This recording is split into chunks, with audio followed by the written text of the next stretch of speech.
ഇന്നത്തെ കേരളത്തിൽ പൊതുവിലുണ്ടായ തെരഞ്ഞെടുപ്പ് റിസൾട്ടിൽ കൊട്ടാരക്കര സീറ്റിലെ ഇടതുപക്ഷ ജനാധിപത്യ മുന്നണിയായി സ്ഥാനാർത്ഥിയായി വിജയിച്ചു എന്നുള്ളത് വളരെ സന്തോഷകരമായ കാര്യമാണ്. അപ്പോൾ ആ സന്തോഷത്തിൻ്റെ ഭാഗമായിട്ട് നിങ്ങൾക്കെല്ലാം നന്ദി പറയുന്നു, വോട്ടർമാർക്ക് എല്ലാവർക്കും നന്ദി പറയുന്നു, ഈ രാഷ്ട്രീയ പ്രവർത്തനത്തിൽ പങ്കെടുത്ത പ്രതിപക്ഷം മറ്റ് സ്ഥാനാർത്ഥികൾ എല്ലാവർക്കും നന്ദി പറയുന്നു, ഉദ്യോഗസ്ഥന്മാരുടെ വലിയ സഹായമുണ്ട്, നന്ദി പറയുന്നു.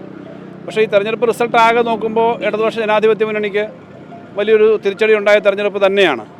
ആ വസ്തുത മറച്ചു വെച്ചുകൊണ്ട് ഞങ്ങളെപ്പോലുള്ള രാഷ്ട്രീയ പ്രവർത്തകർ കാര്യം പറഞ്ഞിട്ട് കാര്യമില്ല. ആ തിരിച്ചടി ഞങ്ങൾ ഇത്രയും പ്രതീക്ഷിച്ചിരുന്നതല്ല എന്നുള്ളത് സത്യമാണ്. നിങ്ങളും പ്രതീക്ഷിച്ചിരുന്നതല്ല. കാരണം ഞാൻ മാധ്യമപ്രവർത്തകരുടെ പഠനങ്ങളിലൊന്നും ഇത്രയും ഒരു വിവരമില്ല. അപ്പോൾ അങ്ങനൊരു തെരഞ്ഞെടുപ്പ് റിസൾട്ട് വന്നത് തീർച്ചയായിട്ടും ഞങ്ങൾ ശരിക്കും പരിശോധിക്കേണ്ടതാണ്. അത് പരിശോധിച്ച് ആവശ്യമായ കാര്യങ്ങൾ ഞങ്ങൾ ചെയ്യും. കാരണം ജനങ്ങളുടെ മധ്യത്തിൽ പ്രവർത്തിക്കുന്ന പ്രവർത്തകരെന്ന നിലയിൽ, രാഷ്ട്രീയ പാർട്ടി എന്ന നിലയിൽ, രാഷ്ട്രീയ പ്രസ്ഥാനം എന്ന നിലയിൽ ഇടതുപക്ഷ ജനാധിപത്യ മുന്നണി കൂടുതൽ മെച്ചപ്പെട്ട കാര്യങ്ങൾ ചെയ്യാൻ വേണ്ടി ജനങ്ങളുടെ ഒപ്പം ഉണ്ടാവും. ഞങ്ങൾ ഈ തെരഞ്ഞെടുപ്പിൻ്റെ റിസൾട്ടിൽ നിന്നുണ്ടായ പാഠം മനസ്സിലാക്കി ജനങ്ങൾക്കൊപ്പം കൂടുതൽ ശക്തമായ പ്രവർത്തനങ്ങൾ ഏറ്റെടുക്കും. എന്തായാലും ഈ തെരഞ്ഞെടുപ്പിൻ്റെ റിസൾട്ട് നൽകുന്ന പാഠങ്ങൾ വളരെയേറെ കാര്യങ്ങളാണ്.